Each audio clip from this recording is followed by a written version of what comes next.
nombre del Instituto Veracruzano de la Cultura, de su Subdirección de Artes y Patrimonio, bienvenidos a esta fototeca de Veracruz, Juan Malpica Mimendi. Hoy, día viernes, fuera futbolera, todavía estamos en el marco del Mundial. Mañana juega la selección nacional. Recuerden despertar temprano, pero mientras tanto tenemos una actividad bastante relevante. El día de hoy, el señor Pedro Valtierra, director de la revista Cuarto Oscuro, presenta el número 148 y realizará la entrega de un donativo de 52 números de esta relevante publicación este día 22 de junio, en este momento, pasaditas más o menos las 19 horas o 7 de la noche, dentro de esta sala de la fototeca.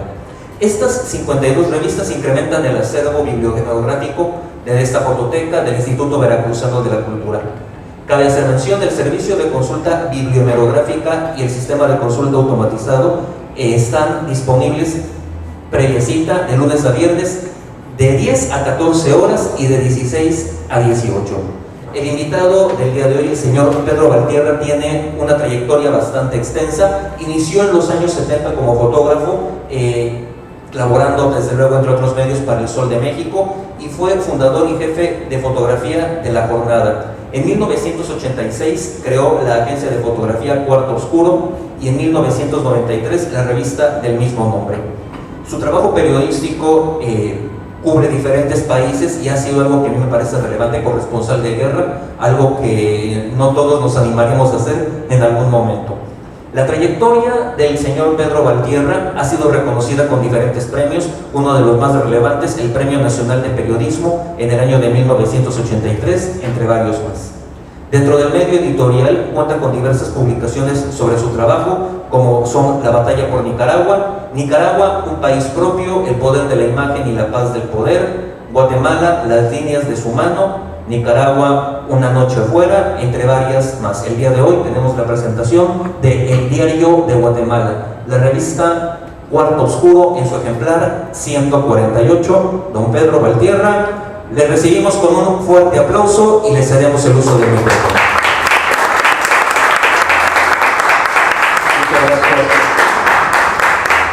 Muchas gracias a todos ustedes por estar aquí.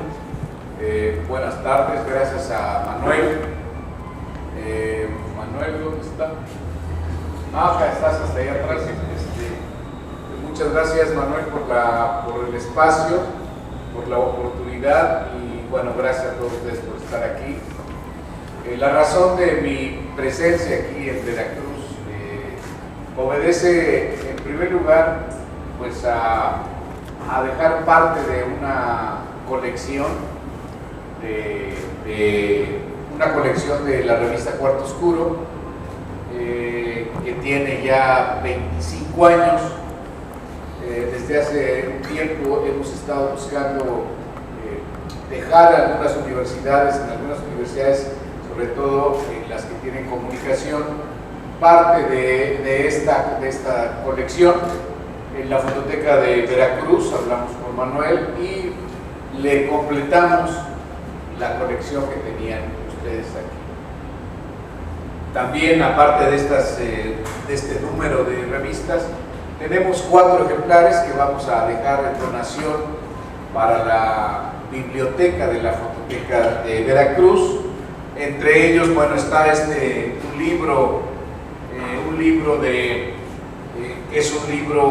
un catálogo que se hizo de una exposición Mirada y Testimonio que organizó la Universidad Nacional Autónoma de México, concretamente el Centro Cultural. Organizó una exposición en 1912 y 2012, tengo tal años, pero no tantos, y este es el resultado, ¿no? Esta también la queremos dejar aquí para la biblioteca de la fototeca de Veracruz. Lo hacemos con mucho gusto, ¿no? Cuarto Oscuro, la agencia de la que soy director, tiene 32 años, la revista tiene 25, y desde que empezó Cuarto Oscuro, ustedes lo saben, hemos publicado algunos números especiales sobre Veracruz. Desde que empezó la revista Cuarto Oscuro siempre tuvimos como objetivo promover la fotografía mexicana, promover la fotografía de los autores mexicanos, más que dedicarnos a publicar a fotógrafos extranjeros o afamados. Nuestro objetivo siempre fue trabajar con gente, con mexicanos, no porque seamos chauvinistas, sino porque hay muchos fotógrafos mexicanos. Es impresionante la cantidad de fotógrafos mexicanos que no tenían en aquellos años, cuando nosotros empezamos hace 25 años, que no tenían espacio y oportunidad de publicar. Entonces abrimos las páginas a publicar a fotógrafos mexicanos. Hasta la fecha, hasta al número 150, llevamos cerca de 3.000 fotógrafos a los que les hemos publicado en todo el país. Y bueno, es una revista que ha estado incluyendo a todos los géneros de la fotografía, o que incluye todos los géneros de la fotografía. Aunque yo soy un fotógrafo de prensa, siempre estamos abiertos a publicar trabajos de otros fotógrafos de otros géneros. Y bueno, ahí está nuestro granito de arena para la fotografía, para la cultura. Pensamos que hacer una revista como esto ayuda a promover a los fotógrafos, a difundir a los fotógrafos mexicanos. Y bueno, pienso que esto es un aporte a la cultura mexicana y es una manera de reconocernos, ¿no? La calidad de los fotógrafos mexicanos es muy importante y bueno, esta manera de publicar nos permite a nosotros apoyar de alguna manera el trabajo y el esfuerzo que se hace en muchas partes, ¿no? En muchas áreas, como lo hacen en la fototeca de aquí de Veracruz, como lo hacen en la fototeca Pedro Guerra de Yucatán, en fin, como lo hacen en muchos lados, ¿no? Nosotros nos sumamos a trabajar por aquellos que están trabajando en la cultura mexicana. Y bueno, también otra de las razones por las cuales estamos aquí es para presentar el número 148 de la revista Cuarto Oscuro, que publicó, o que me publiqué, porque yo soy el director de la revista, que me publiqué un portafolio que hice en 1982. Este es un portafolio, ahorita vamos a empezar a hablar de él. Es un trabajo que hice para el periódico 1+1. 2 veces fui enviado por el periódico a trabajar en Guatemala, a trabajar sobre 2 movimientos armados, 2 grupos revolucionarios que en esos años luchaban en contra del gobierno de Guatemala, que bueno, la historia ahí está. Entre otros presidentes estuvo Ríos Montt en Guatemala, que acaba de morir y que es un presidente que en su periodo, con varios proyectos de gobierno, eliminó a un promedio cerca de 200,000 personas, que eso ya ustedes lo podrán investigar. En ese contexto histórico me tocó viajar a mí a hacer un reportaje de 2 movimientos que estaban levantados en armas. La ORPA, Organización Revolucionaria del Pueblo en Armas, que dirigía el hijo de Miguel, que lo dirigía Rodrigo Asturias, que era hijo del premio Nobel Miguel Ángel Asturias. Este hijo de Miguel Ángel Asturias fue el dirigente de la ORPA, y también fuimos después con las FARC, otro movimiento revolucionario en Guatemala. En aquellos años, en los años 80, como ustedes saben, en América Central, en América del Sur, pues se vivían momentos complicados de mucha violencia, de insurrecciones, de protestas, de golpes de Estado, y en ese contexto a mí me toca, como periodista y en 1+1, cubrir parte de estos movimientos como periodista. Estuve en Nicaragua, estuve en El Salvador, estuve en Guatemala, estuve en África, estuve en Venezuela, en Colombia, en Haití, en muchos de estos lugares. ¿Por qué publicar Guatemala? ¿Por qué publicar esos 2 reportajes? En primer lugar, tiene 35 años guardados prácticamente. Esa es la historia que, como ustedes saben, nos toca a muchos periodistas, a muchos fotoperiodistas, vivir. Produces mucha información, por lo menos en mi caso, produje muchos reportajes, que se publicaban y que se guardaban y ahí se quedaban en el archivo. Muchos de los materiales que se produjeron o que se han producido en aquellos años, aquí habrá compañeros que saben esa historia, trabajamos mucho, guardamos los negativos o muchos ni siquiera los guardaron y se van perdiendo en la historia. Yo tuve la suerte, la fortuna de guardar mis negativos, de conservarlos, ¿sí? Y entonces pues tengo en mi archivo, en la actualidad tengo alrededor de 350,000 negativos. Parte de mi material se quedó en 1+1, parte se quedó también en la jornada, pero bueno, tengo 350,000 negativos. Dirán, ¿por qué se publica Pedro Valtierra en su revista? Bueno, no es por, no debo pecar de vanidad o de autoelogio.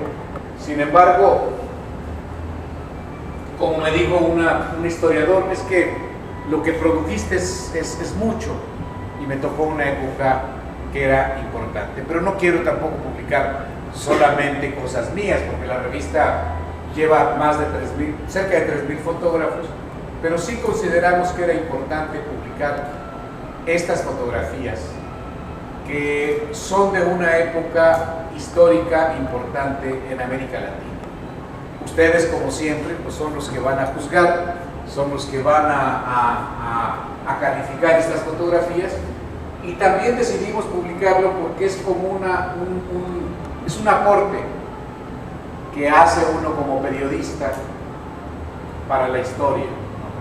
Ustedes saben, tanto los historiadores como los fotógrafos, que la fotografía es un elemento fundamental en la historia de las sociedades. Ha jugado un papel fundamental desde que la fotografía existe, desde que se puede hacer imagen, ha jugado un papel importante en los distintos momentos históricos. Y por supuesto, guardando todas esas proporciones, nosotros decidimos publicar este portafolio también guardadas las proporciones. No quiero comparar, por supuesto, mi trabajo con los trabajos históricos de España, de Robert Capa, o toda la historia, todo lo que pasó en el Holocausto, lo que pasó en Vietnam, lo que ha pasado en tantos y tantos otros países donde la fotografía ha sido fundamental. Nosotros publicamos esto como un aporte para la historia y para que sepan que en este país hay una historia de periodismo y que hay personajes o hay gente que hemos estado trabajando. Ahí está la portada. Esta portada es de las FARC, Fuerzas Armadas Revolucionarias, Fuerzas Armadas Rebeldes de Guatemala. Podemos pasarle. Otra de las temas interesantes aquí es que en aquellos años yo escribía, originalmente quería ser reportero, escribir, y hice un diario. En este viaje a Guatemala llevé un diario que Lucía Cuevas, que me acompaña hoy, que es la coordinadora del archivo, de mi archivo y del archivo de Cuarto Oscuro. Yo tuve la suerte siempre, tuve la costumbre de guardar prácticamente todo lo que hacía. Y porque, bueno, uno sabe que de pronto guardas o se pierden las cosas que vas guardando, en los cambios se van perdiendo. Encontró Lucía, entre todo mi archivo, en la clasificación encontró que había un diario, y entonces el diario, las fotografías están publicadas con el texto que yo escribí en aquella época. Aquí estamos viendo fotografías de ese momento. Yo llevaba 40 rollos, 40 cargas de rollos. En esos años se cargaba los que no teníamos dinero, como el periódico 1+1, que era un periódico sin recursos, era un periódico pobre. Compraban 100 pies una lata de 100 pies y hacíamos las cargas nosotros mismos para ahorrar, para no comprar película original, que bueno, no recuerdo exactamente el costo, pero hagan de cuenta que en esa época costaba 20 pesos, quizá 200 pesos de ahora, y una carga te costaba 8, 7 pesos. Entonces yo me llevé a Guatemala 40 rollos, ¿sí? Envueltos en bolsas de plástico, y dos cámaras para retratar. Era un recorrido por la selva, era un recorrido difícil, no era un recorrido además clandestino. Entramos por la frontera, pero teníamos que hacer una serie de movimientos de tal manera que no nos ubicara tanto la policía de Guatemala como la policía mexicana. Entramos por México, y como ustedes ven aquí, estas fotografías en blanco y negro, las condiciones de luz eran difíciles. Yo llevaba película de 400 ASA, la forcé a 800, porque las fotos en interiores en muchos de estos lugares, pues era muy difícil, no te daba 400 ASA. Normalmente usábamos en esa época película de 400 ASA. Para algunos estoy hablando como en la prehistoria, para otros no. Pero 400 ASA forzado a 800, teníamos la posibilidad de tener un 30 o 60 con 2.8, ¿no? En fin, eso era lo que nos permitía hacer. Yo tenía un lente siempre me ha gustado usar lentes fijos, tenía un lente 105, un 180 y un 28, ¿no? Aquí están estas dos mujeres, por ejemplo, es de ORPA. La organización de ORPA tenía como muchas mujeres. Yo no digo que la mayoría, pero por lo menos un 30% de las guerrilleras eran guerrilleras, ¿no? Tenían una semana, unos días a la semana para hacerse la limpieza, y bueno, yo estaba ahí retratando estos detalles de estas jóvenes revolucionarias o jóvenes guerrilleras, ¿no? Y recibía visitas de los familiares, de la gente que vivía cerca, y aquí está esta visita del pariente. En la otra fotografía, ¿no? Había algunos niños, ¿no?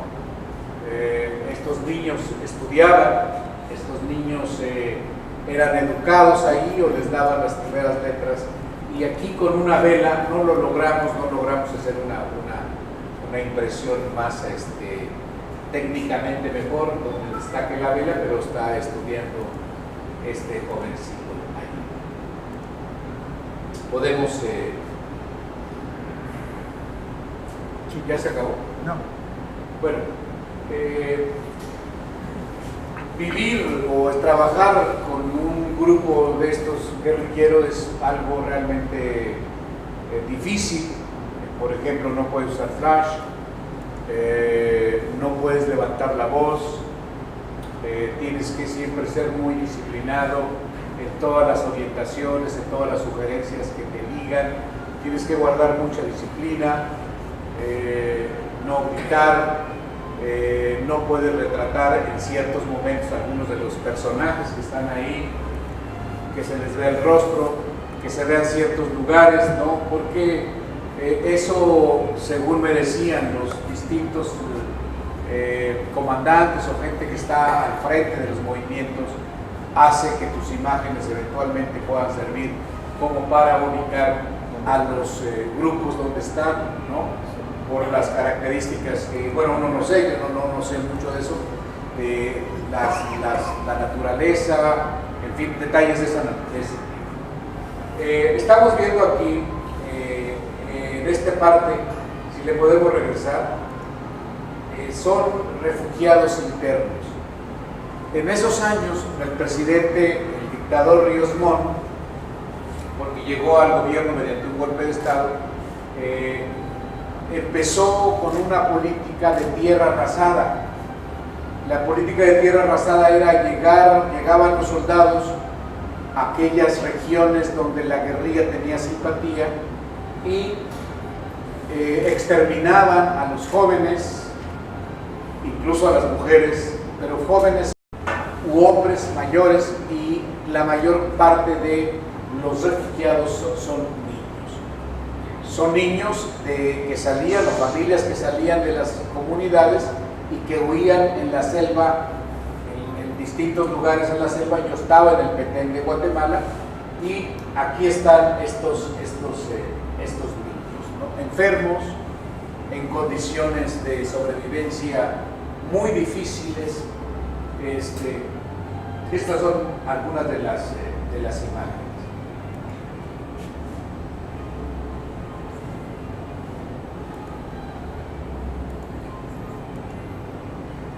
Jugando, los ponían a hacer ejercicio en plena selva, ¿no?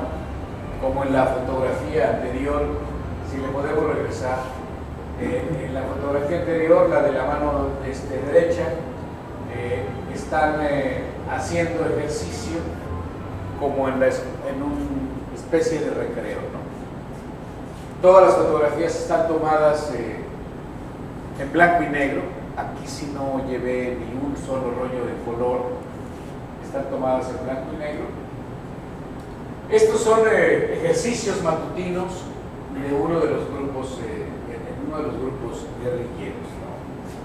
Vean ustedes, la mayor parte de los jóvenes son muy jóvenes, ¿no? 20 años, 17, 18, 20 años.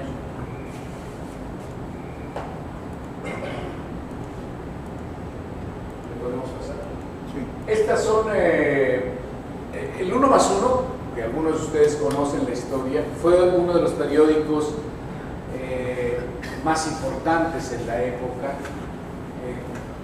Plantea una nueva manera de hacer periodismo, y en 1+1 es donde en la época contemporánea la fotografía tiene más espacio, un trato diferente a lo que normalmente se hacía en los medios.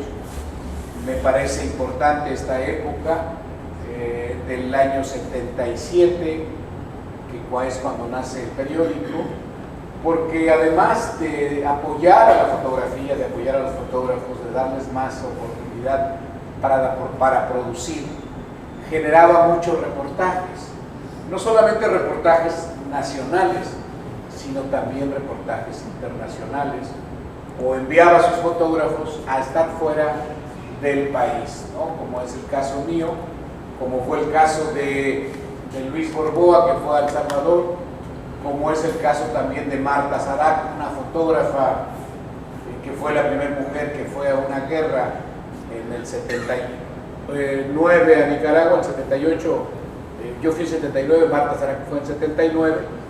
Por eso es un periódico que desde mi punto de vista marca una diferencia, ¿no? Una manera de hacer periodismo en el que se privilegia mucho el trabajo creativo de los jóvenes, ¿no? Tanto fotógrafos como caricaturistas, como diseñadores. Por ejemplo, el diseñador de 1+1 fue Pablo Rulfo, que cuando diseñó 1+1 tenía 23 años de edad, 22 años de edad, ¿no? La mayor parte de la gente que estaba trabajando ahí andábamos por esos años. Este es cruzando uno de los pantanos.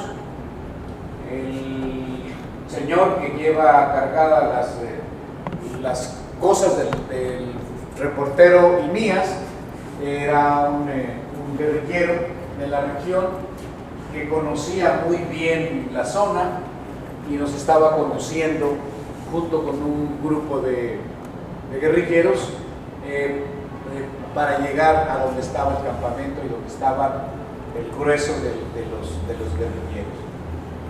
Es complicado hacer estos recorridos porque, bueno, nosotros somos totalmente urbanos, ¿no? Empezar a caminar, porque esto nos llevó, creo que como 4 o 5 días, llegar al lugar donde estaba el campamento, cruzar estos pantanos, estos ríos, era complicado, ¿no? Aunque éramos jóvenes, pero era complicado porque, bueno, no estás acostumbrado a los piquetes de mosquito, en fin, toda esta cosa de trasladarse en la selva resultaba difícil. Me gustaría volver desde el principio y luego vamos a hablar un poquito de este número, si se puede revisar desde las primeras fotos. Sí. Tomé cerca de 40 fotografías, digo, cerca de 40 rollos en blanco y negro de 36 exposiciones, cerca de unas 3.000 imágenes, ¿no? Y de esa hemos hecho esta selección. Aquí está la portada, un grupo de guerrilleros que están recibiendo en ese momento a otro grupo que llega de algún recorrido. ¿Ya no regresaste atrás?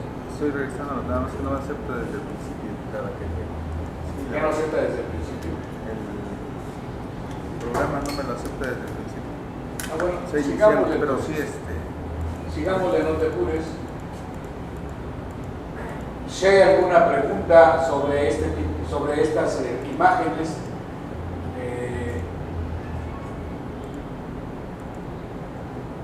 en esa época, como decía, 1+1 es uno de los periódicos que más se preocupa por el tema.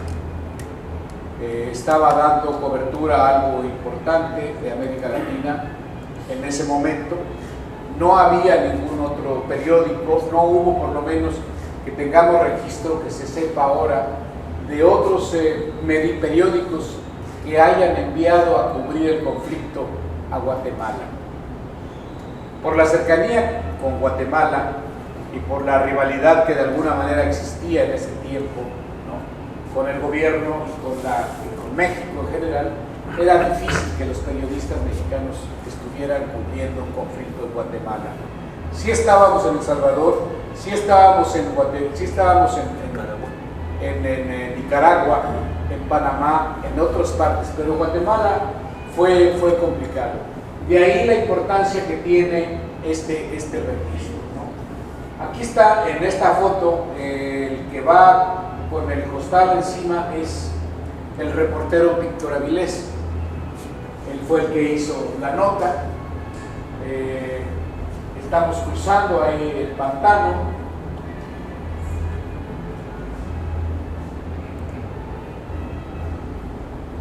Están mezcladas unas fotografías de Orpa con otras de las FARC, ¿no? Aquí en estos saludos, el que está a mi lado derecho es un comandante del Orpa. Era un comandante, el comandante Manuel, que tenía 28 años de edad.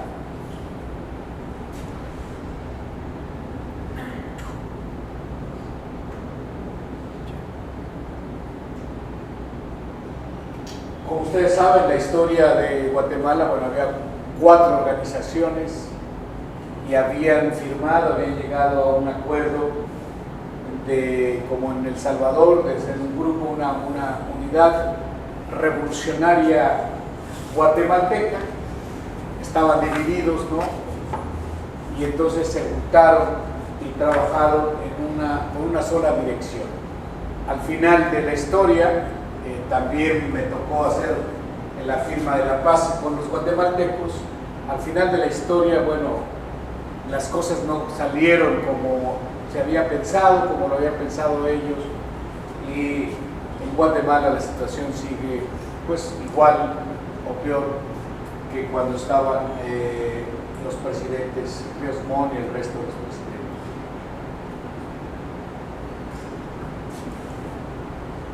Destacan muchas mujeres. Si ustedes se dan cuenta aquí en las 2 fotos, son mujeres, muchos médicos, muchas estudiantes.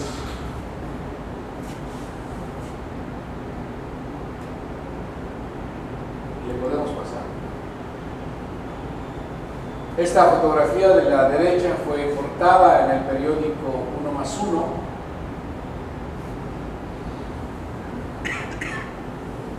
En fin, estas son algunos de los comentarios que yo quisiera hacer sobre este portafolio de la revista 148. Si tienen alguna pregunta, algún comentario. ¿De cuánto tiempo fue su estancia con ellos? Yo estuve como un mes más o menos la primera vez, como un mes y medio la segunda vez. En términos concretos, pues sería como 10 días, porque es que era muy complicado, porque ellos iban caminando, entonces tú llegabas a un punto. Nosotros no somos militares, no podíamos caminar al ritmo de ellos, entonces llegábamos a un punto y luego íbamos con otro campamento. Los traslados eran difíciles, pero más o menos como un mes. Creo en total que habré llevado unos 20-25 rollos, como 40 rollos en los 2 viajes.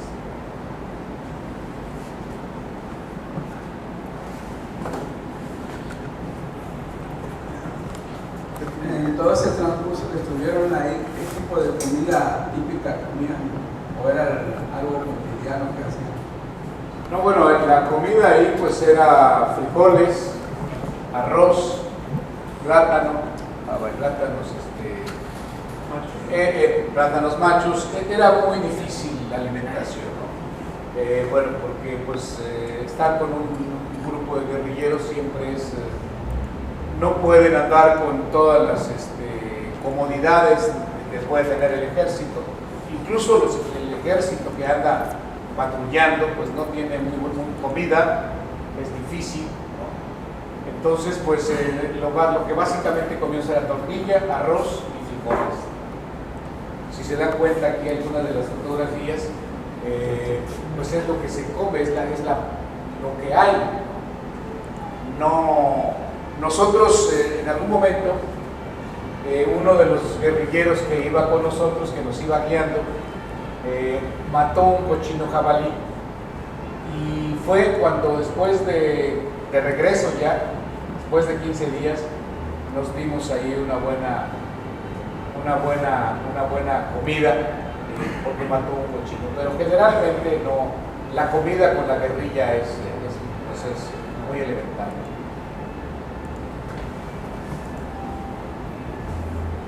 Bueno, yo recuerdo que en esos años hubo mucho voluntario mexicano y supongo que de otros países que iban a hacer actividades de alfabetización.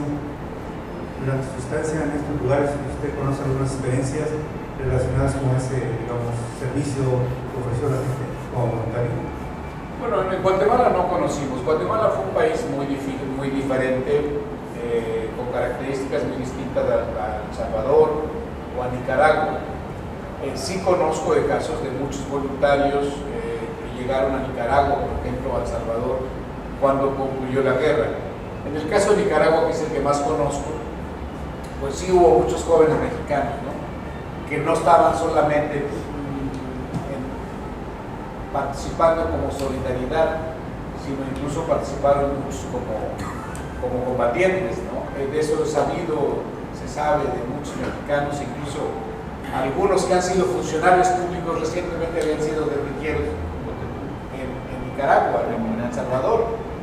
El que fue vocero de Vicente Fox, él fue guerrillero en El Salvador, ¿no? El de Leibero.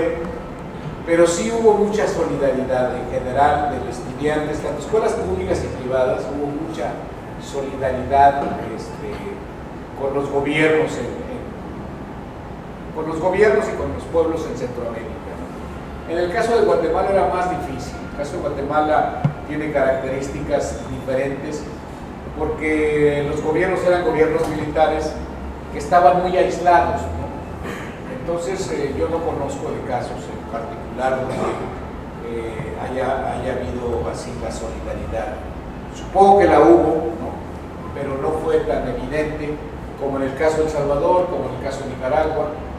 Y había solidaridad no solamente de mexicanos, sino de mucha gente, de muchos países, ¿no? De Brasil, de Colombia, de Estados Unidos, de Italia, de Europa, de Francia, ¿no? Siempre estos movimientos tienen mucha solidaridad, ¿no? Como el caso de Chiapas, pues ves que hay mucha solidaridad. Y en el caso de México, bueno, pues sí, por la cercanía, porque además hay mucha relación con Centroamérica, hay muchos estudiantes centroamericanos, tanto incluso en la Universidad Veracruzana, en el ITESO en Guadalajara, en la Autónoma de Guadalajara hay muchos estudiantes centroamericanos, en la UNAM misma, en la UAM. Entonces la relación, sobre todo de jóvenes, es muy intensa, ¿no? Por eso siento que se da tanta solidaridad.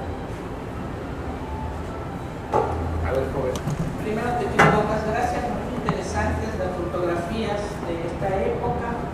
Creo que esto es totalmente vigente, tenemos todos los muertos recientes en Nicaragua, no es algo que ya haya pasado, y a vista un poco de lo que es, pues no el futuro, de lo que es esto relacionado con nuestro país y con una revista, con la fotografía. Este año se cumple el 2 de octubre, 50 años de esta terrible matanza de nuestro país, y hasta el momento no he visto grandes cosas, obviamente que ni para celebrar ni para conmemorar, sino simplemente para manifestarse, para hacer sentir a la sociedad, para dar a conocer. Si la revista en esa época no existía, ¿tienen ustedes contemplado ya algún número especial para dar una voz a esto que sucedió y que fue tan grave? O, y con esto termino, hay una consigna del gobierno de cállense y de esto no se habla, porque se me hace muy raro. Apenas esto, creo que el día de hoy o ayer me di cuenta y dije 50 años y algún otro documental que no sé de cuándo lo habrán sacado por ahí en el canal 40 o 22, una cosa así, pero no hay nada que los medios estén precisamente diciéndonos, para todos los jóvenes que desconocen esto y para nosotros que sí lo vivimos, pues a ver qué hacemos. Pasaron 50 años y estas muertes siguen como si nada hubiera pasado, ¿no? Y creo que la fotografía no es una manera de decir esto es lo que yo me acuerdo, lo que yo no, aquí está. ¿Sí? O sea, hacer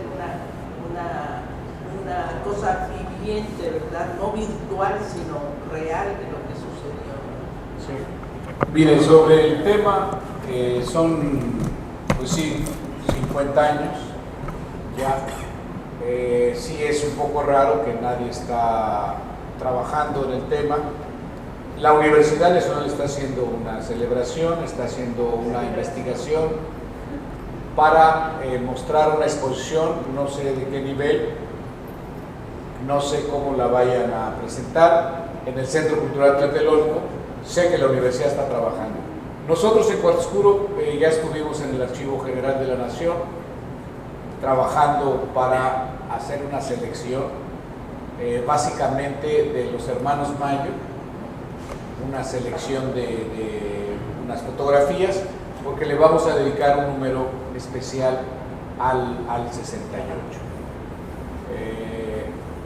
Estuvimos trabajando, ahí estuvo Lucía, que es la que me apoya en el archivo Cuarto Oscuro, y estuvimos revisando algunas de las fotografías. Como ustedes saben, no hay muchas fotografías sobre el 68. Todo el mundo sabe que el ejército fue a los periódicos, recogió muchos de los materiales, ¿no? Muchas de las imágenes, y por lo tanto, en esa parte de la historia, pues sí, desafortunadamente han desaparecido muchas fotografías.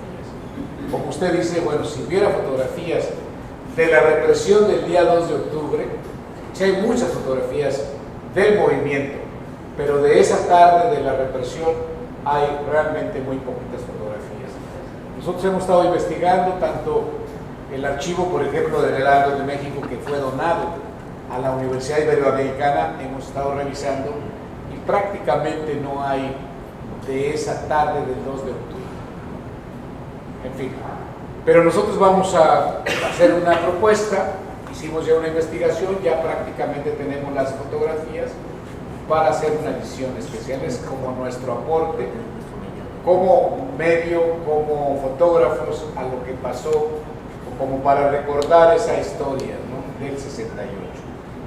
Respecto de Centroamérica, lo que usted dice, bueno, pues sí, Nicaragua ahora ustedes ven cómo está, Daniel Ortega, que fue guerrillero, líder del Frente Sandinista de Liberación Nacional hace 40 años, porque Nicaragua va a cumplir el 19 de julio del año que viene, cumple 40 años.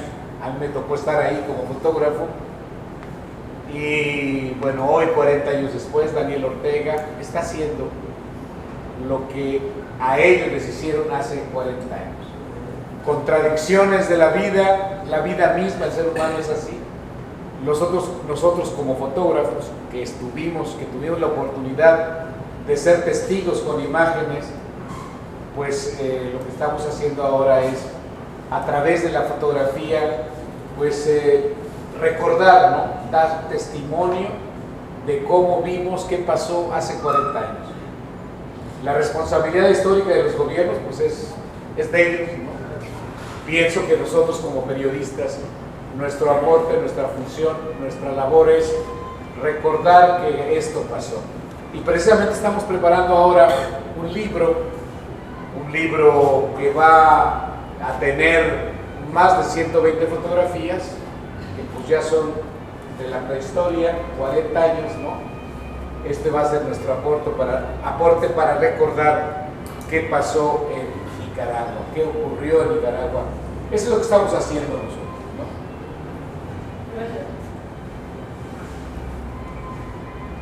Buenas tardes, maestro. Mi pregunta es, bueno, son varias, son técnicas, básicamente es Ilford, HP5 o Tri-X Pan.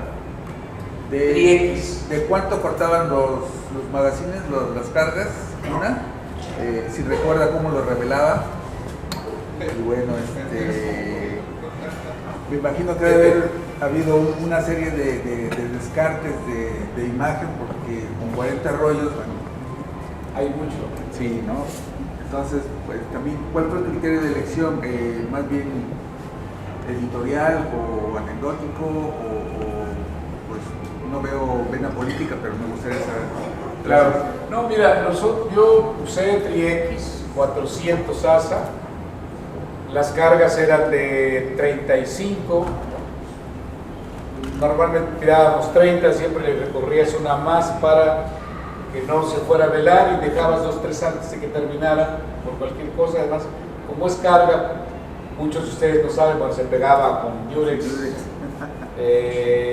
la película, y entonces el magazine quedaba la parte final. Entonces, si pasabas muy rápido, se podía cortar la película y luego regresarle, era una bronca. Entonces, siempre éramos cuidadosos, tomar 33, 34 fotos. De 36 las hacíamos 35, ¿no? Los rollos iban en bolsas de plástico.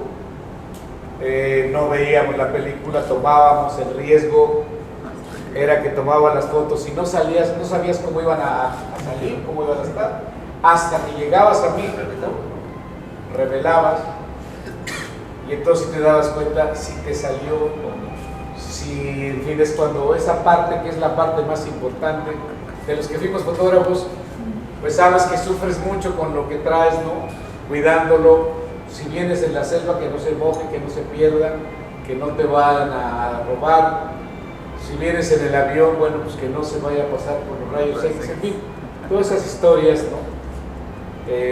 Después del revelado, yo tenía que revelar en mi laboratorio. Sí se antojaba, y se los debo decir, un buen whisky, ¿no? Casi sin nada, nomás con un hielito o dos para la emoción, para que sepa bien, porque luego cuando le pones agua mineral se pierde. Sí vale la pena, después de revelar y de ver que están bien los rollos, aunque no lo saques aunque no termine el proceso, ya nomás veías, salió bien, dices ya, vale la pena un whisky, y luego ya después seguir todo el proceso de lavado, colgar, que se sequen y toda esa parte, y luego escoger, ¿no? En aquello, bueno, era un reportaje, teníamos que entregarlo rápido, y lo que hacemos nosotros en el caso concreto de este material era escoger en función de las mejores fotografías la parte humana de lo que estabas viendo. En el periódico habrá publicado un promedio de 4 o 5 fotografías por reportaje. Fueron 3 partes, entonces habrán sido 15 fotografías en total. Eso era la idea y ese era el criterio, publicar las fotos, digamos, más importantes, más impactantes tanto de los niños, en fin, ¿no?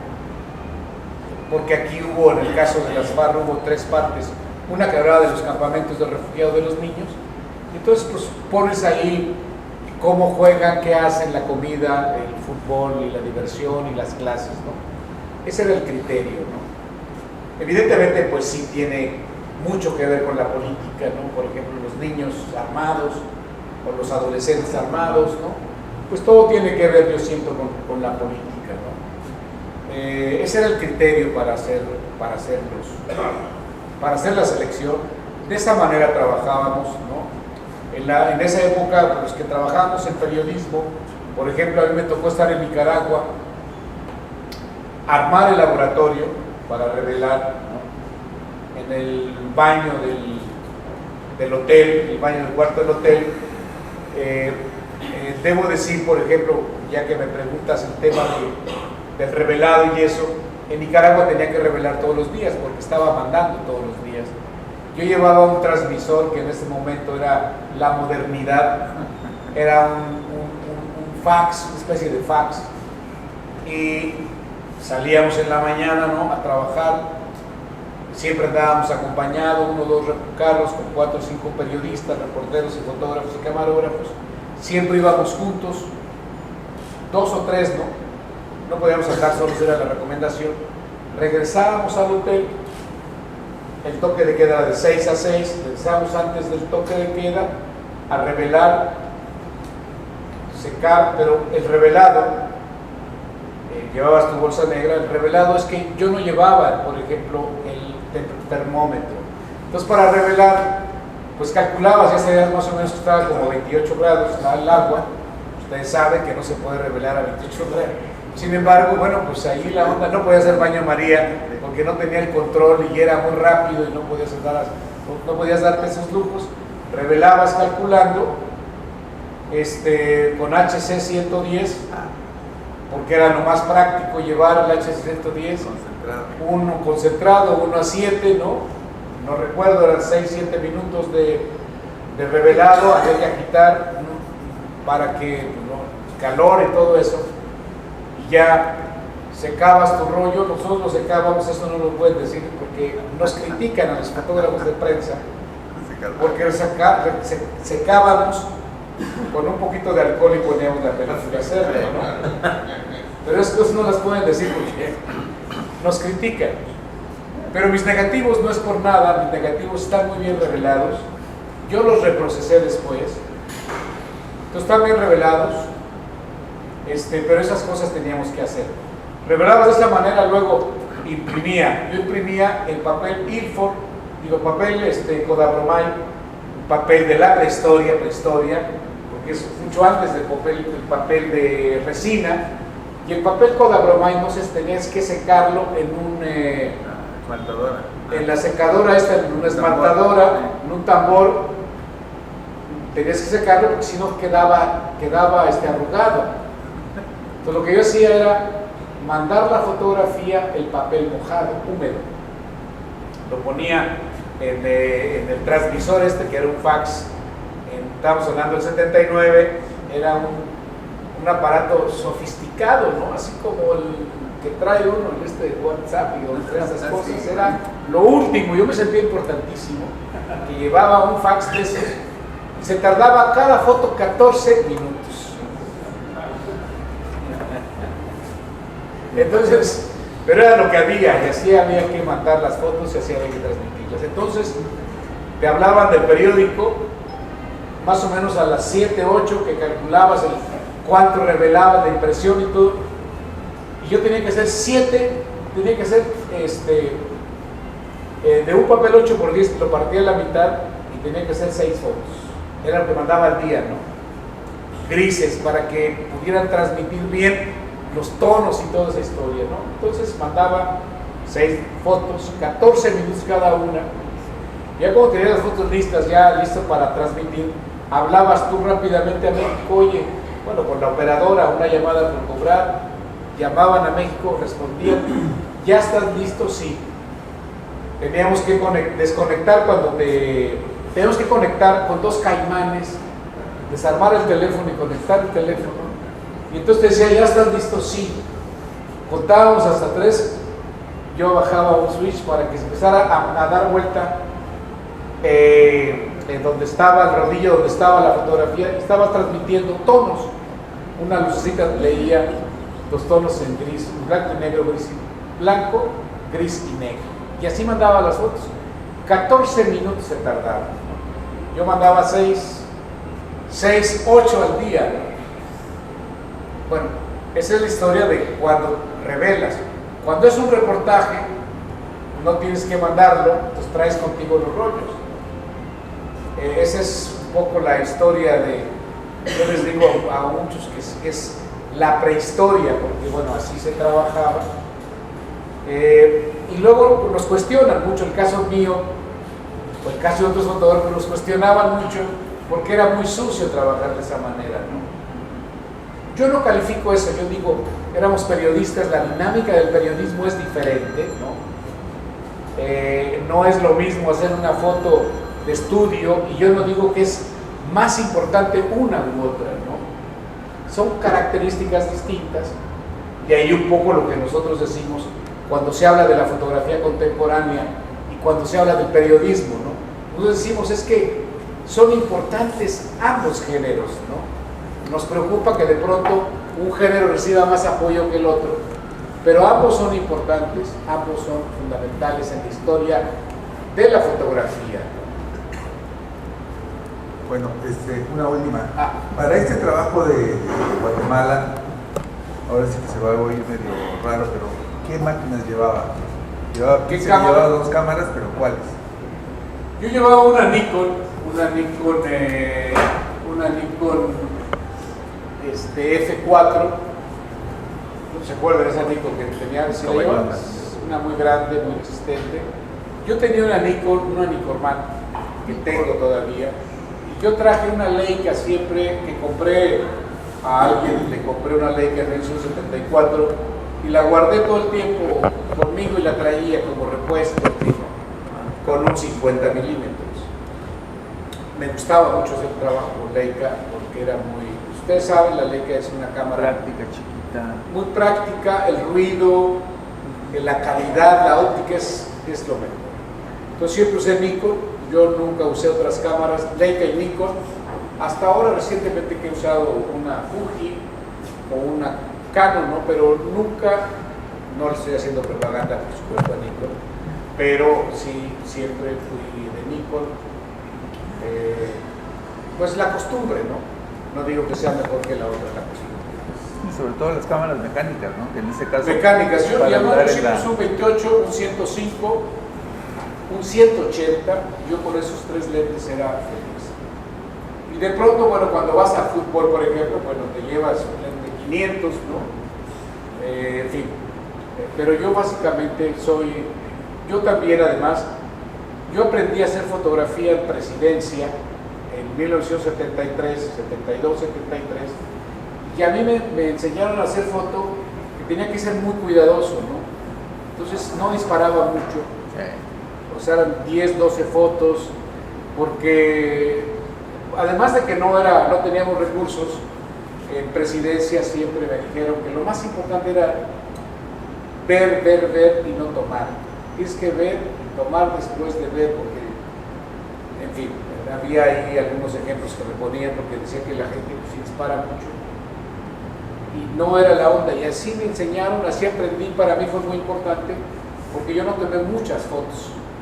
Siempre me cuidaba de eso, ¿no? De tomar por menos siempre. La onda, a mí me enseñaron que era primero ver y luego disparar, ¿no? Y así aprendí. Por eso es que no tomo muchas fotos, ¿no? O sea, 25 rollos eran realmente pocos, ¿no? Yo conozco fotógrafos que en México, en la jornada, en el año 85, 86, 84, 85, 86, había fotógrafos que tomaban de un evento 5 rollos de 36 exposiciones. Y bueno, ahí el asunto viene para todo lo que sigue en la producción, revelado, seleccionar el material, Y bueno, en un periódico, cuando tú vas al fútbol, a un partido de las 9 de la noche y traes 5 rollos y te van a publicar 2 fotos, que ahí no puedes tú decir, oye, es que no, tienes que entrar a las 11 la foto, esté como esté. Entonces era, cuando tomas un rollo, ¿no? Pues sí, tienes 36 fotos y hay fotógrafos que con 36 fotos tenían calidad. Eso es muy importante en el periodismo. Por eso cuando nos mandaban al box, que era la parte más importante, el box, hacer fotos de box, aprendes mucho a hacer fotos, a ver, ¿no? Y cuando vas al fútbol, en un partido en el Azteca, yo me acuerdo todavía de la exposición de 250, 2.8 a 3200, ¿no? Y todavía le poníamos un poquito de temperatura, esto tampoco lo digan, para que subiera, por lo menos pintara, ¿no? Y imprimir la foto con grado papel 4, ¿no? Y bueno, pues con que ya pintaba, la impresión y todas esas cosas que eran, es el periodismo, ¿no? Una vez les cuento como una anécdota, íbamos al box, a la Arena Coliseo, ¿no? Las peleas eran 4 peleas de 4 rounds, 2 de 4 rounds, 2 de 6, 2 de 8, y la finalista, y luego el campeonato. ¿Qué hizo manejabas? Manejaba 3200 en box. Voy al box, pero esa vez las peleas duraron, no hubo ni un knockout. Entonces la pelea final no fue a las 11 como estaba más o menos calculado en los periódicos. A las 11 termina, sales en chinga, cargas tu película, la metes a revelar, te vas en el carro, vas agitando, se va revelando, para cuando tú llegas al periódico ya nomás imprimes y entregas porque está el cierre, ¿no? O sea, no, ahí no puedes meterte, ¿no? Las peleas duraron 4 rounds, luego las de 6 rounds no hubo knockout, y las de 8, entonces la pelea final era a las 12 de la noche. Puta, y en el periódico, tú eres el responsable de una foto para box, ¿no? Porque va a entrar y ya nomás están esperando ahí, no van a diseñar la página, ya te dejan el espacio. Entonces llegué a las 12, me estaban encabronados, perdón. Y entonces imprimes mojado el rollo, así como está, llega así, lo sacas del filador, nada de que, bueno, así es el periodismo. Entonces entré, y lo que me hicieron a mí es una anécdota, que me dejaron la foto vertical. Es muy difícil que en box una foto sea vertical, pero era de estas grillas que hay de pronto, me la dejaron vertical, y entonces tenía que ser una foto vertical, y no traía una sola foto vertical. Entonces ahí es donde tienes que, hice 2 fotos horizontales, pero tienes que hacer así sobre la marcha. Que eso, cuando pasan los años, te das cuenta de la enorme enseñanza que es el periodismo, ¿no? O sea, de cómo tienes que resolver en la calle, ¿no? Eso es maravilloso. Gracias. Precisamente sobre este tema del periodismo, algún libro de Maraz, algo así. John Maraz hablaba de un nuevo fotoperiodismo en el que tú fuiste una figura importante. ¿Qué es lo que hacía el fotoperiodismo mexicano hasta que ustedes llegan al 1+1 a la jornada? Yo me acuerdo que yo empecé a estudiar la carrera de comunicación en 1984, precisamente, cuando nace la jornada, y era así como que en ese momento lo más importante era tener la jornada, porque era la que nos iba a educar, ¿no? En el periodismo y específicamente en el fotoperiodismo. ¿Qué consideras tú que había antes?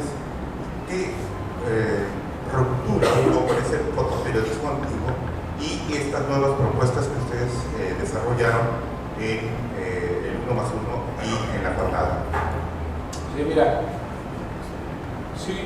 John Maraz tiene un libro que habla precisamente de esto, ¿no? Yo creo que el periodismo contemporáneo, o el nuevo periodismo, como lo define John Maraz, empieza en 1+1, empieza en los años 77. Viene ya ejerciéndose, haciéndose un nuevo periodismo después del 68. Es muy importante sí darle contexto a la historia, ¿no? Cuando el 68 rompe o genera nuevas condiciones, nuevas formas de pensar. Está demostrado en cine, novela, en poesía, ¿no? Hay un rompimiento histórico en el 68. Y nosotros venimos, los fotógrafos, venimos de esa generación también. En 1+1, que es la expresión, digamos, como más clara de todas las expresiones que hubo en periodismo, en fotografía periodística, será en 1+1. ¿Con qué se rompe? Se rompe mucho en la manera de hacer fotografía. ¿Cómo era la fotografía antes? Era el poder. O sea, retratábamos a los políticos como si fueran las grandes figuras. Alguien dice, retratábamos a los políticos de abajo hacia arriba, ¿no? Y ellos siempre en una actitud de poder, de soberbia, ¿no? No los cuestionábamos en la imagen, siempre o recibiendo un ramo de flores, saludando al pueblo, ¿no? O sea, en esta actitud que ahora estamos viendo todos los días de todos los candidatos, ¿no? Esta manera de que el pueblo se acerca a su líder, ¿no? No había crítica, no había otro tipo de observaciones. Eso es una cosa. Luego, el crédito a los fotógrafos. Sí se daba crédito a los fotógrafos, pero no de la manera en que se da en 1+1. El espacio. Creo que esos son tres elementos que hacen que 1+1 establezca una nueva manera de ver y una nueva manera de hacer periodismo. Becerra Costa en algún momento, recuerdo, y perdón que lo personalice, me dijo, Pedro, eran unas fotos mías, yo he ido a un evento del PRI, me dijo, ¿estas fotos son suyas? Le digo, sí, son suyas, pero no estuvo usted ahí. Fue, pero no estuvo. Me estaba diciendo que yo había reproducido el evento tal como quieren los políticos. Y me decía, no, es que tiene que verlos como personas, porque ellos van al baño como nosotros, decían, ¿no? Entonces no hay que endiosarlos. Creo que durante muchos años el periodismo mexicano, lamentablemente, vio a los políticos como los grandes superhombres. Y así lo retratamos, con honrosas excepciones, porque si hay unas excepciones, por ejemplo, Héctor García, ¿no? El maestro Nacho López, que no hace diarismo, ¿no? Hace periodismo, pero hace más bien reportaje, no está involucrado con los políticos como nosotros, ¿no? Entonces, creo que estos son los tres elementos, ¿sí? La manera de hacer trabajo, de ver a los políticos, de los periodistas, de los fotógrafos, la publicación y el crédito. Eso es lo que yo creo que rompe la tradición, rompe el esquema conservador de hacer periodismo en 1+1. Y por supuesto, tiene que ver con la política, todo tiene que ver con la política, con la reforma política que se da en el 78, ¿no? Digo, perdón, con Jesús Reyes Heroles siendo presidente López Portillo, después del 68, sí. El 68 en México es fundamental en la historia cultural, política y social, y de ahí venimos nosotros. Yo no creo que los fotógrafos seamos buenos por generación espontánea, ¿no? Creo que en México siempre ha habido muy buenos fotógrafos. ¿Qué ha pasado? Que no hay buenos directores y que no hay espacio para los fotógrafos. Hace tiempo un amigo mío decía, es que hay crisis de fotógrafos. No es cierto, no hay crisis de fotógrafos, hay crisis de periódicos. Los periódicos no dan espacio a la fotografía. Y menos cuando son fotos críticas, cuando son fotos que incomodan, ¿no? Por lo tanto, nosotros, y es una autocrítica que hago al gremio periodístico, empezando por mí, de que necesitamos generar más crítica, mejores imágenes más críticas y mejor contenido en general en los periódicos. Pero entonces, volviendo al tema, pienso que a partir del 68 hay una nueva manera de ver, hay una nueva manera de convivir, hay una demanda que es muy importante. Podemos haber buenos fotógrafos, pero si no hay buenos lectores, y aquí hay una cosa muy importante, en México hay muy buenos lectores. el público es generoso, el problema es que los medios no han sido generosos con el público. Hay un distanciamiento, y eso no lo digo yo, o sea, eso está en las cifras. México es uno de los países donde menos lee la gente, y no lee la gente no porque no quiera, lo voy a decir así, me da un poco de pena, pero de pronto no tenemos la oferta para leer cosas interesantes. ¿Qué pasa en 1+1?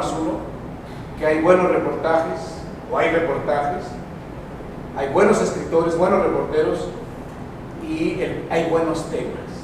Cuando tenemos buenos temas, buenos reporteros y buenos fotógrafos, hay buenos fotógrafos, y publicas, los lectores se ven beneficiados. Yo creo que esto fue el aporte que hizo Becerra Costa como director de 1+1, y ahí se empieza a hacer un nuevo periodismo, no solamente en foto, en caricatura, en texto, y sobre todo algo que es importante, él quiere que el país se conozca.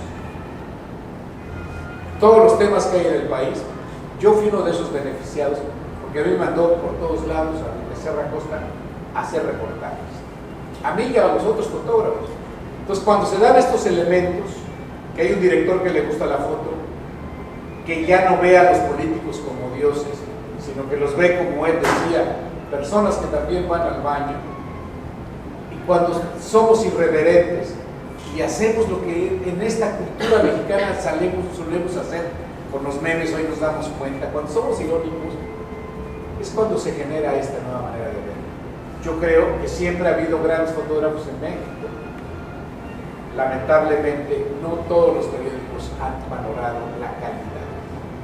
Como en muchos otros ramos, como en otra cosa de la cultura, del periodismo en general.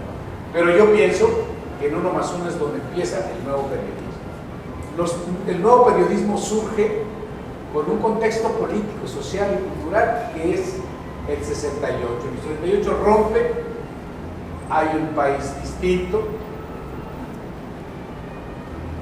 y entre ellos el beneficio es la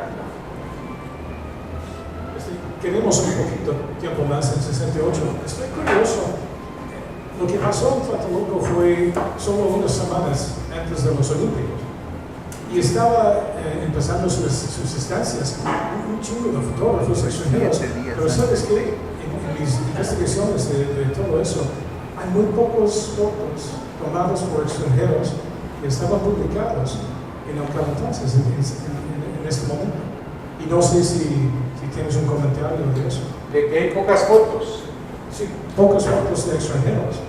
No sé si estaban todos en Xochimilco y no en Tlatelolco, ¿no? Es que fue muy raro. Sí, no, fue muy raro porque, mira, yo creo, para empezar, que en ese momento, ya algunas veces habíamos comentado sobre esto, no estaban todos los fotógrafos extranjeros en México, todavía no habían llegado todos, porque todavía no empezaban a hacer las Olimpiadas. Ya estaba todo el movimiento, pero no estaban todavía las Olimpiadas. Por lo tanto, no había fotógrafos extranjeros en México. Había algunos reporteros, pero es importante su observación. Yo digo que si hubiera habido fotógrafos extranjeros en México, no hubiera pasado la represión de porque tenía miedo el Estado mexicano. Lo hizo porque no había prensa. Estaba Oriana Falashi, estaban los corresponsales, pero no había mucha prensa mexicana. No había mucha prensa extranjera todavía en México. Yo creo que otra cosa hubiera sido, porque bueno, me ha tocado estar en muchas partes donde hay prensa, y siempre en los gobiernos les da miedo, ¿no? Cuando hay muchos periodistas, y cuando hay periodistas extranjeros pero no hubo periodistas extranjeros, no hubo fotógrafos extranjeros en el 68, en el 2 de octubre, ¿no? Lamentablemente. Bueno, a mí me gustaría saber si a usted le tocó vivir, maestro, ese conflicto que se dio en el 1+1 en los periodistas, y a raíz de ese conflicto creo que tiene problemas la cooperativa, y es cuando se forma la jornada. Entonces a mí me gustaría saber si usted le tocó vivir esa etapa y si nos pudiera relatar su impresión, su opinión sobre ese acontecimiento. Gracias. Sí, a mí me tocó vivir esa etapa de la crisis, de la ruptura. Yo estaba ahí en el periódico. Yo en un principio, la crisis, no quería salir del periódico. Yo fui de los que salieron de 1+1 para crear La Jornada. Yo no quería salir. Yo veía el periódico 1+1 como un gran medio, veía a Becerra Costa como un gran director, como un personaje muy importante, y yo tenía mis contradicciones, ¿no? Además, yo había tenido algunos conflictos con algunos de los que estaban encabezando la salida para hacer La Jornada, y no estaba muy convencido. Sin embargo, al final me vi no obligado, tuve que decidir, había que decidir, y hubo varios elementos, varios factores que hicieron que yo tomara esa decisión. Por ejemplo, lo voy a personalizar, disculpen. Yo gané el Premio Nacional de Periodismo el 8 de octubre el 8 de junio de 83. Y esto fue el conflicto más o menos en marzo, empezó antes. Por eso digo que no es muy político, porque bueno, es una cosa personal, pero tenía que decidir. Yo tenía la duda, porque para mí Becerra Costa era muy importante, pero bueno, decidí, hicimos La Jornada. La Jornada, como me preguntaba el compañero que no está, John Maraz le pone crédito a La Jornada como el periódico que inicia el nuevo periodismo. Y yo he hablado con John Maraz, yo no estoy de acuerdo porque yo pienso que el nuevo periodismo empieza en 1+1. Lamentablemente se dieron estas circunstancias de la política. Sería largo hablar ahí y habría que, si hablo del tema, tendríamos que decir muchas cosas de amigos, ¿no? Porque al final de la historia, la historia de La Jornada, lamentablemente, no termina como hubiéramos querido, no está como hubiéramos querido, ¿no?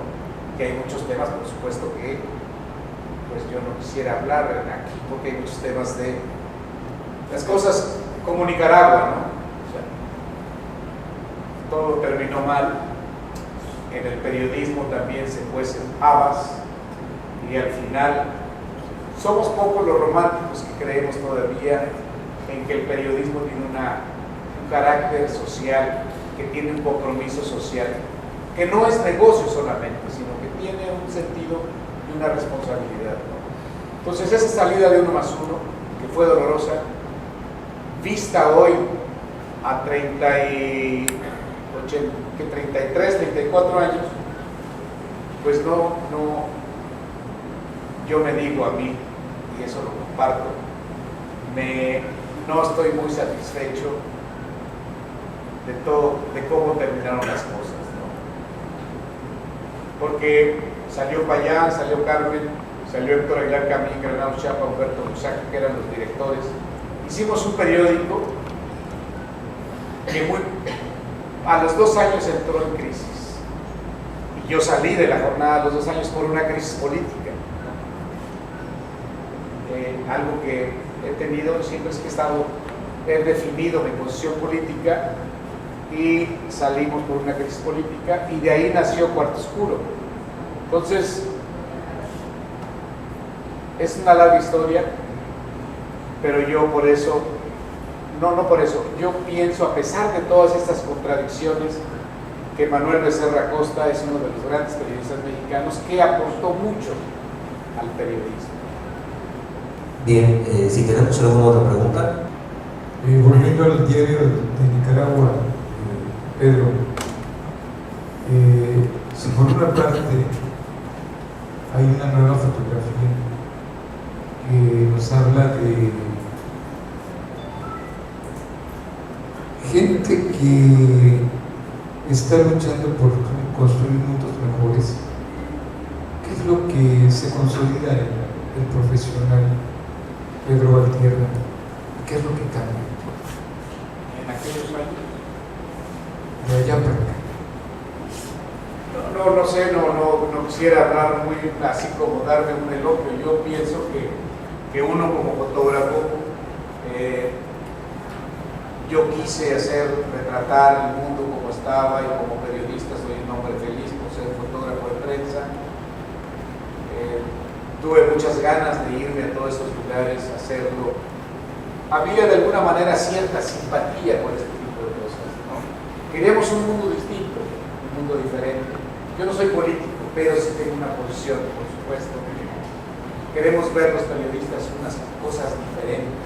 No queremos ver a los niños separados de su familia en Estados Unidos, ¿no? Transmites, si haces una foto de esas, transmites tu idea, tu punto de vista. Yo pienso que lo que así en términos concretos me ayudó o me creó estar en todos los lugares, es querer a mi país, ¿no? Valorar las cosas de México, la música, la cultura, la comida, valorar el periodismo, valorar más a la gente, valorar más la historia. Por ejemplo, en distintos viajes me di cuenta que conocían mejor a Nacho López en Venezuela o en Ecuador que en México. Que Héctor García era más famoso en otras partes que en México. Querernos más y valorar más a los mexicanos, ¿no? Porque de pronto te encontrabas aquí y se conocían más los extranjeros. No soy chauvinista, pero sí me parece que había una especie de poco afecto a lo nuestro, ¿no? O como rechazo a nuestra cultura. Cuando estás fuera, te das cuenta, aparte de que a mí me gustaba siempre la historia, te das cuenta de la inmensa calidad que tenemos como cultura. Yo pienso que eso aprendí, ¿no? Eso me dejó todos estos conflictos. Pues también un poco de locura, ¿no? Nosotros cuando empezamos a hacer esta revista era de 24 páginas, hoy la hacemos de 88 páginas. En realidad es un esfuerzo y no quiero tampoco ponerme así como, pero es un esfuerzo y lo hacemos. Yo no tengo un salario en la revista, Ana Luis Alza tampoco, lo hacemos incluso muchas veces sin publicidad. Nos movemos para hacer publicidad, para conseguir publicidad, compramos el papel por un lado para bajar el costo, ¿no? Pero bueno, finalmente tenemos 25 años haciendo la revista, pensamos que es una buena manera de aportar, de sumarnos al esfuerzo que hacen todos. Y sí, la verdad, sí lo debo decir, sí queremos hacer la mejor revista. Y yo sí estoy convencido, por ejemplo, el número que acabamos de hacer, hicimos un concurso sobre fotografía periodística y documental. Y lo hacemos porque en México hace 5 o 6 años que no se habla de la fotografía periodística y documental. Se hacen concursos, y esto sí sé que va a doler mucho, se hacen concursos sobre fotografía contemporánea, que no es más importante que la fotografía documental. Se invierten mucho más recursos en fotografía contemporánea, que no es más importante que la fotografía periodística. No hay géneros menores de la fotografía, hay amistades sobre este determinado género. Curiosamente, los periodistas mexicanos hemos ganado más premios en los últimos 10 años en el extranjero, y en México no tenemos ni siquiera una exposición. Es claro el asunto, es un asunto político e ideológico, y no corramos de miedo. Yo les digo, debatamos públicamente estos temas. ¿Por qué no se organiza, si la Bienal es de fotografía, no se hace fotografía? Si la van a hacer sobre fotografía contemporánea es correcto, tienen derecho, pero no se puede privilegiar, por ejemplo, el cuento sobre la novela. No se pueden privilegiar los géneros porque es un riesgo, porque castras el país, dañas la fotografía y dañas la cultura. Entonces yo reflexiono, ¿está bien los que están al frente de la fotografía o no? Porque yo no puedo decir esto, si digo esto, me expulsan, si de por sí. Entonces, hicimos ese concurso, Cuarto Oscuro, periodismo y fotodocumental. Desde hace muchos años en México hay la política de no fotografiar la violencia. Es un asunto de Estado. Vean los premios que estamos ganando en el extranjero. No solamente de fotografía periodística y documental, de fotografía de naturaleza. El año pasado 16 fotógrafos mexicanos ganaron un premio. En México no los conocen. Entonces creo que hay que abrir un poco la oportunidad para la fotografía en general. Y la fotografía periodística y la fotografía documental es la que tiene el registro de lo que nos está pasando en este momento. En perspectiva histórica, quiero ver en 10, 15 años, nos van a decir, oye, ¿qué pasó con las fotos de la violencia? No hubo nada, no hay ningún documento, no existió la violencia. Porque ahora se llega a decir, en algunos círculos, que la fotografía está generando violencia. Por lo tanto, no hay que retratar la violencia.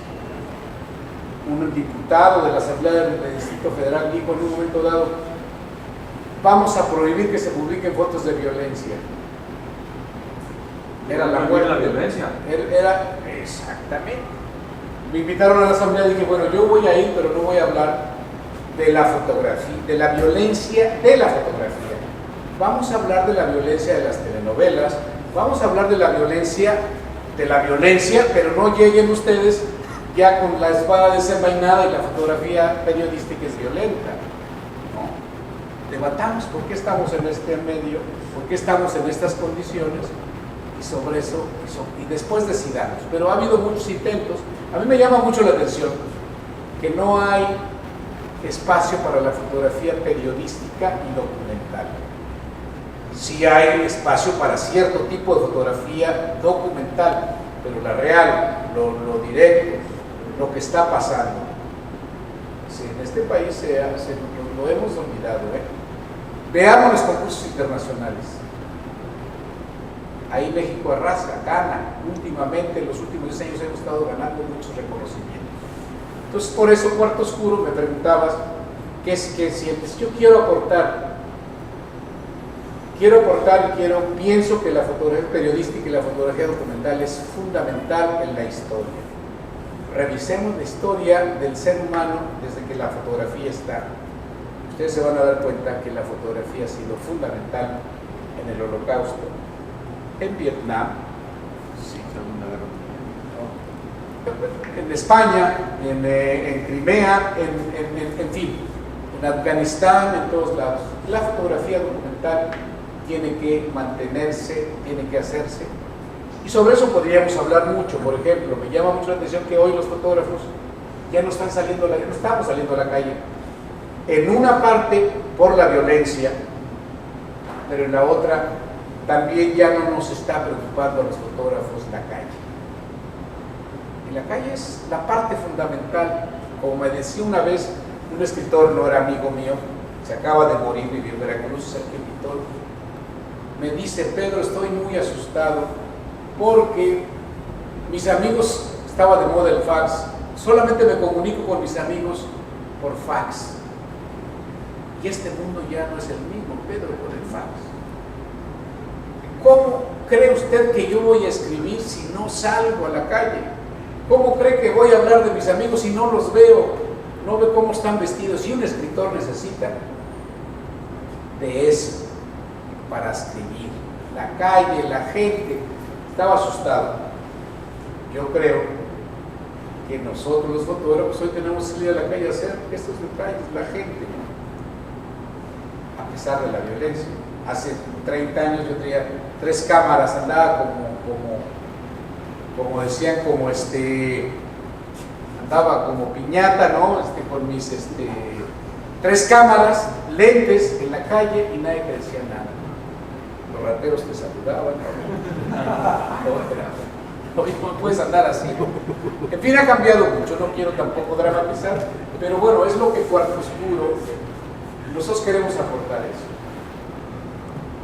Para mí, por ejemplo, todo lo digital ahora, es importante lo digital, pero no cambia esencialmente la manera de hacer fotografía.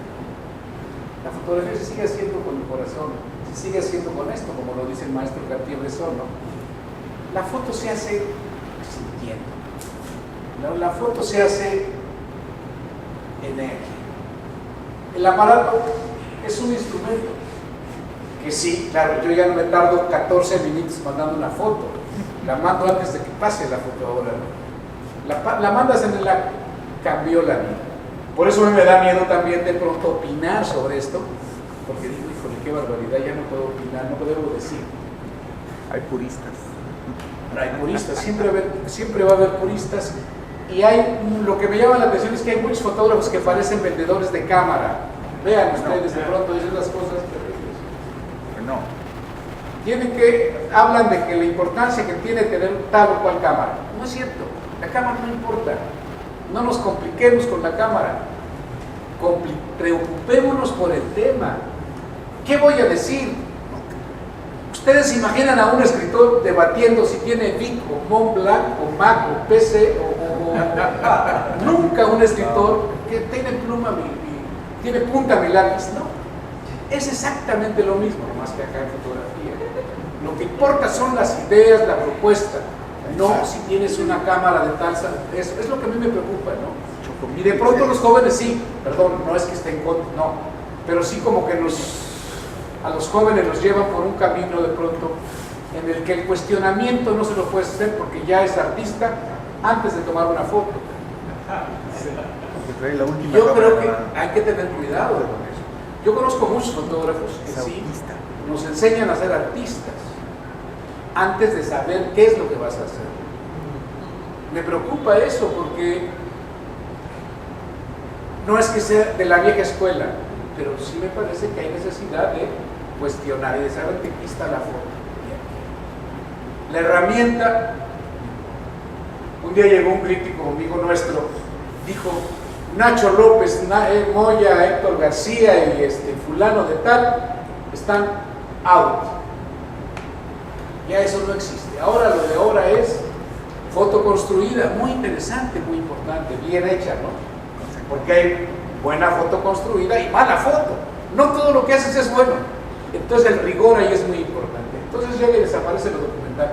Lo documental está afuera, lo audio es lo que siente. Es importante eso, pero no es lo único que hay. A mí lo que me preocupa es que te lo plantean como la única opción. Y los jóvenes ya no hagan documental porque eso ya no está afuera y los periódicos ya van a desaparecer. Los periódicos el periodismo no va a desaparecer. Aquí va a estar el futuro, ¿no? Y a lo mejor en 10 años va a ser esta cosa, ¿cómo se llama? Cuando es que ya no más te imaginas, ¿cómo se llama? Virtual, ¿no? O sea, tú vas a pensar en algo y va a estar aquí vas a enterarte de lo que pasa. Ahí, aunque sea así, el periodismo tiene que haber calidad para que esté ahí. En fin. Si hay alguna otra pregunta. Si no es así, muchísimas gracias al señor Pedro Valtierra por esta plática y desde luego a todos ustedes que nos han solamente una última propuesta. Una de las ideas que nosotros tenemos es que la exposición que está en Zacatecas de periodismo y foto documental pudiera venir aquí a Veracruz. Yo les voy a decir una cosa sin temor a equivocarme. Yo creo que es una de las exposiciones más interesantes de fotografía documental que se ha hecho en México, esta que organiza Cuarto Oscuro. No lo digo porque lo organizamos nosotros y me gustaría que la vieran aquí ustedes. Es una fotografía, es una exposición de 60 fotos que está muy bien hecha, está muy bien impresa. Sí me gustaría que recorrieran. Lo organizamos en Zacatecas porque el gobierno de Zacatecas nos patrocina los premios.